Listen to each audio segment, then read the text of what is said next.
Hi guys, welcome back right after the last one. So we're here to read our book, The Strawberry Patch Pancake House, and we're almost done, guys. Not much longer. We left off on chapter 32, page 285. Archer was wooing her, or something like that. They met for their dates every night for a week. Their dates were Archer had cooked for her all sorts of amazing dishes, and sometimes Kimmy had come to babysit, and Iris had shown Archer more of her favorite places in Dream Harbor. They talked about everything under the sun, about growing up, about how they felt about their parents, about Olive, about the way they thought their lives would go, about how maybe that's changing, and they kissed.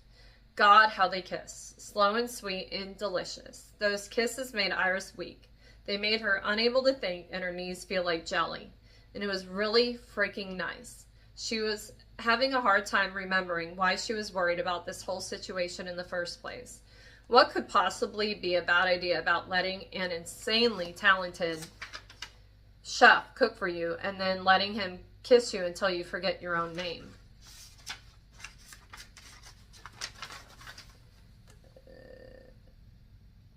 Okay. It sounded like an amazing idea, actually. At the moment, she was pressed up against the wall outside her bedroom with Archer's mouth on her neck, and she only knew her name was Iris because Archer kept murmuring it against her skin. "We've been dating for a week now," she said, her voice breathy and far away. "I know," Archer said, his teeth grazing her throat. "I think we should sleep together. Again, I mean." Archer pulled back just enough so she could see his face in the dim light of the hallway. "Oh, yeah? Yeah, don't you? I mean, it's been a whole week."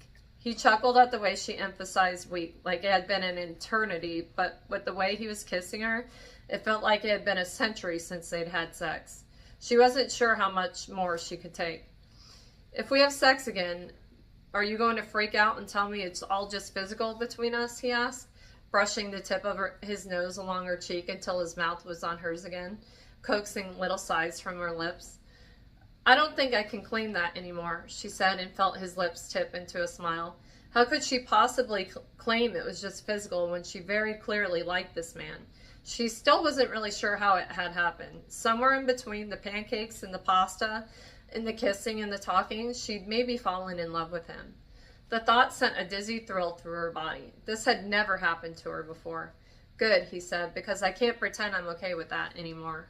His gaze met her, and she saw it too. She saw that maybe he had fallen in love with her too, and she couldn't help the grin that broke out across her face. "So," she said, running her fingers through his hair, "you want to sleep over?" Archer's grin followed hers, the dimple popping in his cheek. "You know I do." The dizzy feeling grew, but he glanced down the hall towards Olive's bedroom. "We'll be so quiet," Iris promised, running her hands across his chest. She'd forgotten that Olive had been safely tucked away at Grandma's house the last time they did this. "And we have the bells in case she sleepwalks. And you know nothing can wake her once she's passed out." And Archer cut her off with a searing kiss, pressing her back into the wall, and she groaned in relief. If she had to spend another night alone, she might not survive it. Her certainly wouldn't. "You've convinced me," he murmured, leaning his forehead against hers. "Good," she smiled, and he kissed her. They broke apart barely long enough to get her through the bedroom door and close it behind them before they were kissing again. She couldn't get enough of it, of him, of this Archer had broken every rule she'd had about men, every idea that all she needed a man was for sex. His lips were familiar now, the feel of his tongue against hers, his hands grabbing and holding her body, the way he moved, the way he groaned as she raked his hands through his hair. It was all familiar, and she'd never had that before. Relationships had been fleeting, hot and heavy for a few weekends at most. Never this. Never this feeling or longing and desire wrapped up with comfort and friendship. Never with this feeling of home and family. It was cozy and nice and still made Iris want to tear Archer's pants off. And if that wasn't love, then she didn't know anything. But she didn't tell Archer any of that, because at the moment she was trying to get him out of said pants, and he was trying to get her to slow down. "Iris," he grumbled, "wait." He grabbed her hands, and she huffed in disappointment. "We can go slow," she said. "I promise. Just take your clothes off." Archer stared at her with heat in his eyes and a little smirk on his lips. "Please, Chef," Iris purred, and he immediately dropped her hands and yanked the shirt over his head. His pants soon followed, and Iris was left with a nearly naked Archer standing in her bedroom. He tried to pull her in close again, but she swatted his hand away. No, no, no, she scolded. We're going slow, remember? She gave him a wicked smile, and she slowly began her perusal of his body. Alexa, stop! And it was a good body, strong and broad, not like he worked out a lot, but like he could carry you out of a burning building if needed. She dragged a fingernail across his chest and he shivered. What are you doing, Iris? Savoring you. Archer groaned, but by the way, his... Okay, hold on a minute.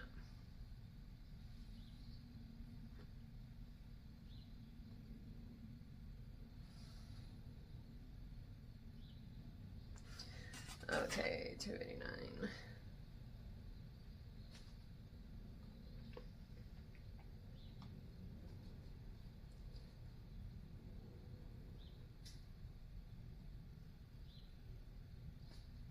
Okay, we'll pick up on page 290 at the top. Iris leaned her forehead against the warm muscles of his back, her fingers still making paths on his body. It's nice, in a way, like she wanted you to be part of naming Olive. She felt the sigh that rumbled through him. Do you think she would have told me about Olive? He asked, his voice quiet and sad. Iris wrapped her arms around his front, pressing her cheek against his back, holding him close. I don't know. He let out another long breath. Maybe she didn't tell me because she thought I would be a bad father. Iris held him tighter. She wouldn't have listed you on the birth certificate if she thought that. I guess not. Iris tried to summon memories of Kate, this woman she barely knew but had seen countless times around town. She was kind, from what Iris knew, sweet to neighbors and quick to offer a smile, and never heard a bad word spoken about her. She was probably trying to do what she thought was best for all of you, Iris said, thinking about how Archer must have been back then. Driven and determined, focused on his goals, Kate would have wanted him to achieve them.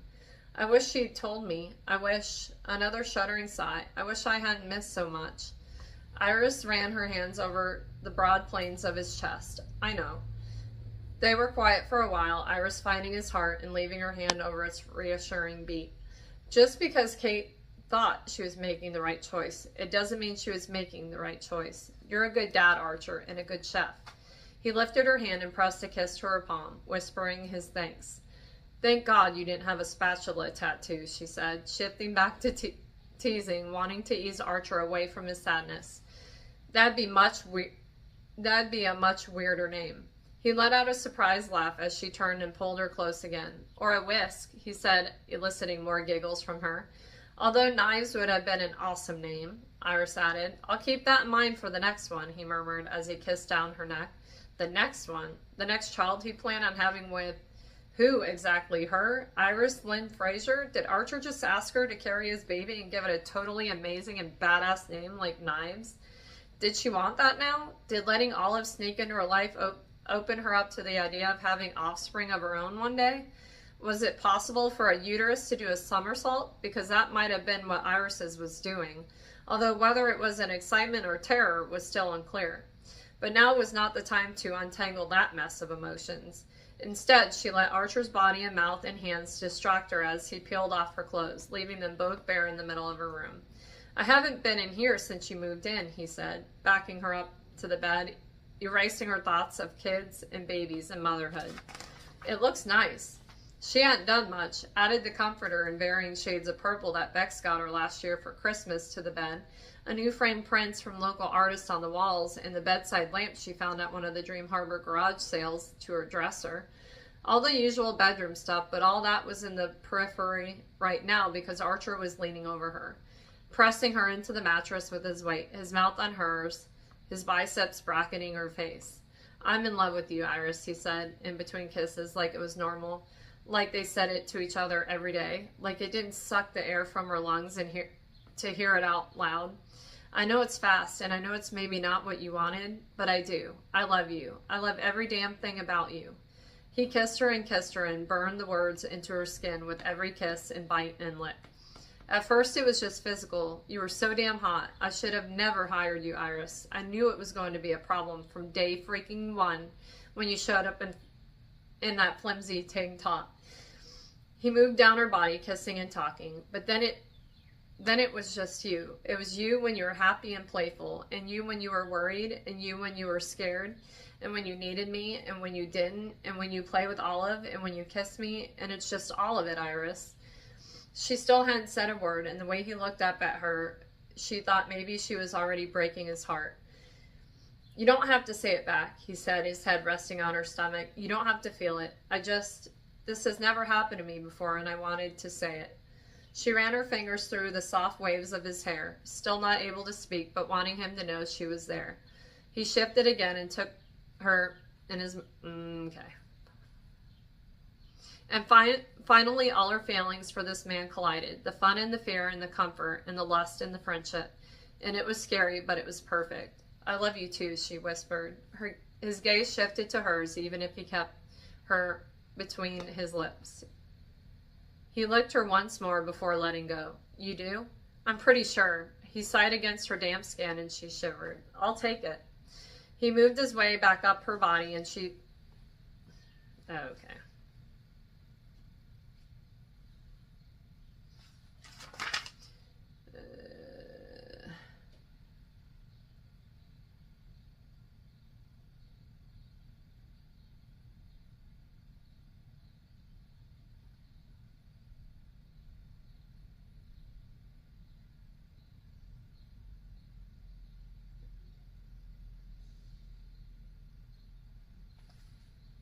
Okay, so we'll pick up on chapter 33, page 295.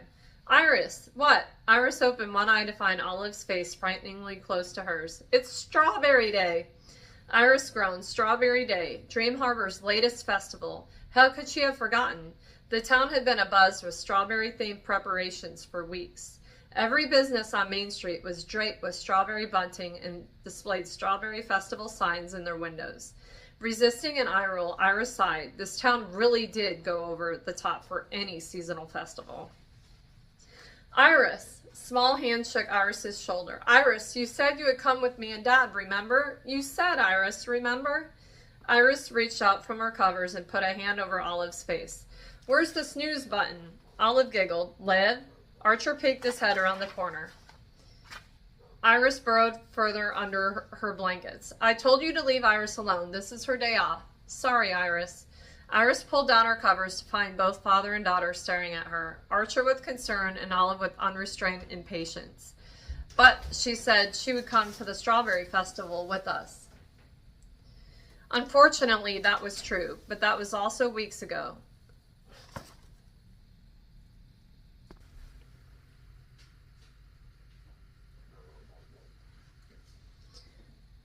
Unfortunately, that was true, but that was also weeks ago. The promise was made before she caught whatever weird bug that Olive must have brought home from school.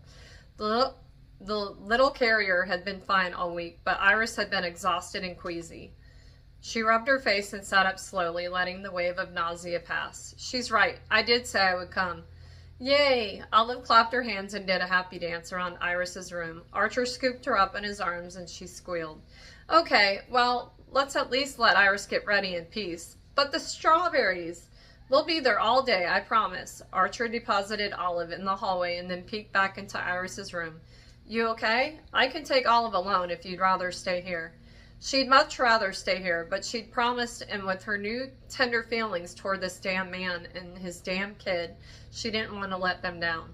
I'm fine, just a little off this week, no big deal. She forced a smile. I'll get dressed and be ready soon. I'll make you some breakfast.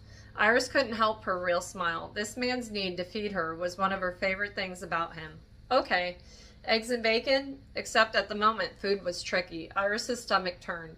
How about tea and toast? I know what happened. Archer frowned. That's all you want? That's all I want, really. Thank you. He was still watching her from the doorway in that intense way of his. I promise. I'm fine. Okay, he finally cracked a smile. I'm going. I'm glad you're coming with us. Me too. And she meant it, even though she still felt a little bit like she was going to barf. This would be their first outing all together since she and Archer had started sleeping together, since the L word had been spoken between them. It had been going well for the past 2 weeks. The sex had been incredible, but more importantly, every time he whispered he loved her, his body pressed against hers, his breath warm and fast against her ear. It felt real and true and right. And when she whispered it back, she meant it. But when they were with Olive, they had to keep their distance. No kisses, no touching, and it was harder than Iris had thought it would be, especially with a kid who was always watching and listening. It had started to feel like they were lying to her, and Iris didn't like that feeling. She didn't want to lie to this kid who trusted her, not to mention it was just really hard to keep her hands off of Archer. She wanted to hug him when he got home from work. She wanted to hold his hand and brush the hair from his face. She wanted to feel like they were a real couple and not like she was hired help fucking her boss. It turned out that fantasy was less hot the longer it went on. And even though they'd agreed they would date and she would stay on as Olive's nanny, that whole plan was starting to feel worse every day. So this outing to the first annual Springtime Strawberry Fields Forever Festival felt like a big deal. Almost a test to see if they could be a family, a real family out in public. If today went well, maybe they would tell Olive. The idea made Iris's stomach swoop again, and luckily Archer was gone when she leaned over the bed and threw up into her trash can. She's pregnant. Like most lifelong dreamers, Iris loved the festival. It was in the DNA of the town. These people just loved a reason to gather. So even though this was only the first year of the Strawberry Fields Forever Festival, the place was packed.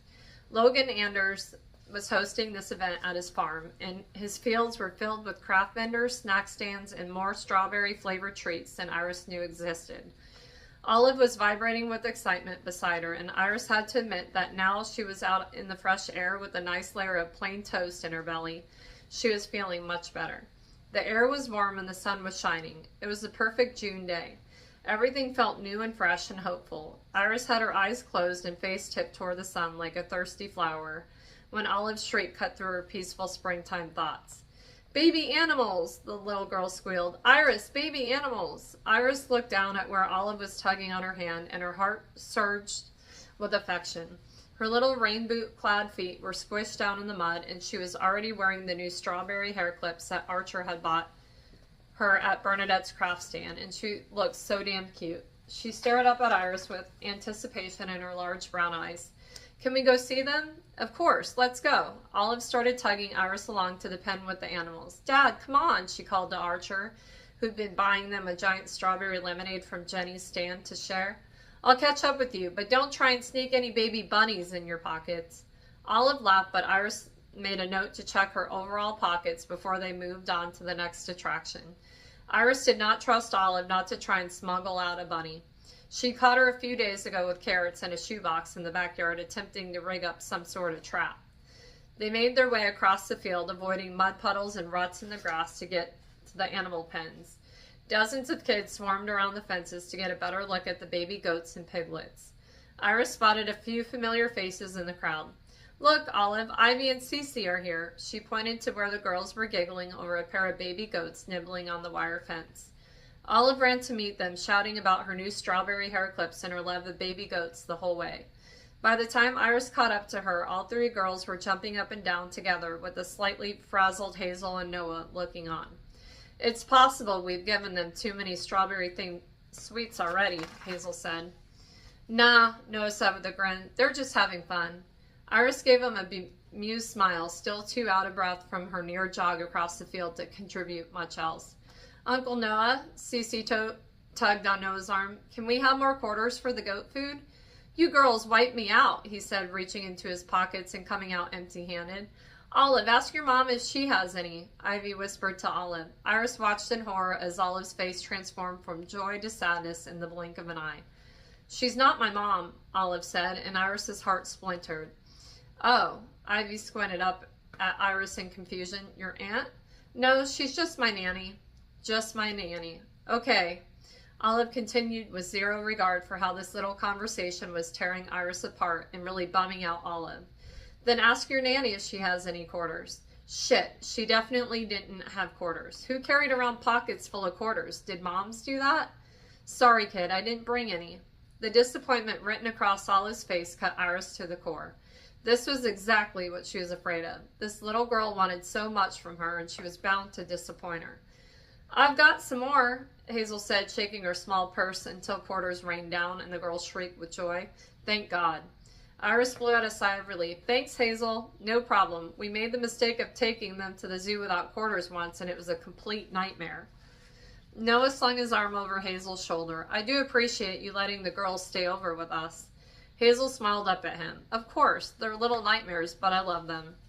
Noah grinned, planting a kiss on the tip of Hazel's nose. They made good parents one day, Iris thought.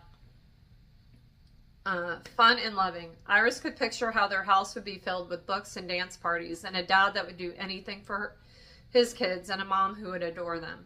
Could Iris build something like that with Archer and Olive? Did you know they have bunnies here? Cece said to Olive as the baby goats licked the last of the food from their sticky palms. I know. She turned to Iris, the earlier infraction of not having quarters already forgotten. Iris, can we go see the bunnies? Let's go, Cece said, pulling Olive along with Ivy right on their heels, not waiting for a response from any of the adults. Noah laughed. Well, I guess we better follow. I don't think we have a choice, Iris said, tracking Olive through the crowd of kids. The girls made it to the bunny hutch, and Kira was stationed out front. Hey, ladies. Hi, Kira. Can I hold a bunny? I'll be so careful, Olive said. Kira laughed. Wow, coming in hot this morning, huh, Miss Olive? Very hot. To hold a bunny, please. Kira laughed again. You got it, kid, but you have to sit down and be very quiet so we don't scare them, okay? Olive sat on the nearby bale of hay and nodded her head solemnly. Cece and Ivy followed suit. Iris smiled. At least they have to be quiet for a few minutes, Hazel whispered, and Iris laughed. Okay, this one is called Cookie. Iris lowered a caramel-colored bunny wrapped in a baby blanket into Olive's arms. Olive practically glowed with excitement, but she stayed completely still and silent, just staring at the animal in her arms. Kira lowered a white and black bunny named Alexander into Cece's arms and a tiny gray one named Stormy into Ivy's. Well, that's the cutest freaking thing I've seen all day, Iris said, and Kira grinned. I know, right? So you have bunnies now? Kira shrugged. It started with just a couple. That's how it goes with bunnies, Noah said with a laugh, and Hazel rolled her eyes. Aren't they cute, though? Kira said with a dreamy smile. How do Bennett and the dogs feel about them? Iris asked. Very protective of them. The dogs keep watch all day, and I've caught Ben checking on them in the middle of the night several times. Iris laughed and Olive shushed her. You're going to scare him, she whispered. Sorry, Iris whispered back. If you're very careful, you can stroke his little head like this. Kira demonstrated, and then Olive followed suit, petting the bunny's head with such gentle, loving care that Iris felt the inexplicable urge to cry. You okay? Kira asked, looking at her with concern. Apparently it wasn't just an urge. Iris wiped her eyes. It's been a weird day. Kara was still looking at her with a furrow between her brows when Archer found them. God, that's cute, he said when he saw Olive and the bunny. Dangerously cute, Iris agreed. We're not getting a bunny. Right, we're not getting a bunny. They caught each other's eye and started laughing. Kira was staring. Luckily, Hazel and Noah were too busy snapping pictures of the girls to notice. What is? Kira started. Can I hold a bunny? Can I hold a bunny too? A young boy with freckles and a strawberry-stained mouth tugged on Kira's apron, distracting her from whatever it was she was going to ask, and Iris was definitely not going to answer. What would she say anyway? Oh, right, I forgot to tell you, Kira. I fell in love with this man and his daughter, and we're here trying to pretend we're a family, and I'm not sure if it's working or not, but I can't look at Olive without wanting to cry, and I can't look at Archer without wanting to fling myself at him. So yeah, that's what is going on. Kara flashed her one more raised eyebrow like she'd heard Iris's thoughts, but before turning to the rabbit hutch to pull out the next one needing a snuggle. Iris took the opportunity to distract herself from the feelings and take in the scope of the festival. It certainly wasn't as big as, say, the fall festival or even summer, but it was a good showing for the first year. There were several booths selling strawberry shortcake. Iris noticed Annie's Bakery had multiple varieties of strawberry-flavored cookies and cupcakes for sale. The Pumpkin Spice Cafe had a booth too, serving up strawberry lemonades and strawberry smoothies. There were the baby animals, an arts and craft tent, and a bounce house for the kids.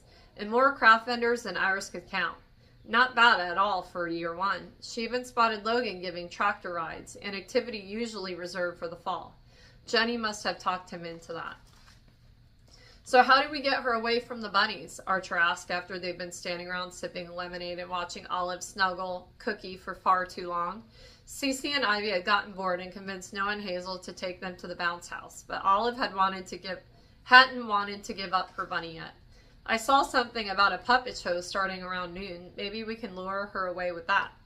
They both looked skeptically at Olive. Her face was filled with deep and abiding adoration for this bunny.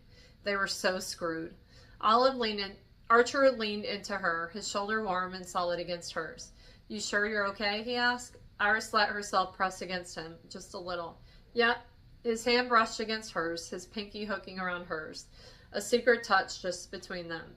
Or it was a secret until Olive's head shot up, her gaze zeroing in on where their hands were linked. Her smile grew. Iris dropped Archer's pinky in a panic. Maybe she wasn't ready for this. Maybe it wasn't time. Just thinking of Olive's disappointment over the lack of quarters was enough to make Iris want to reconsider this whole experiment.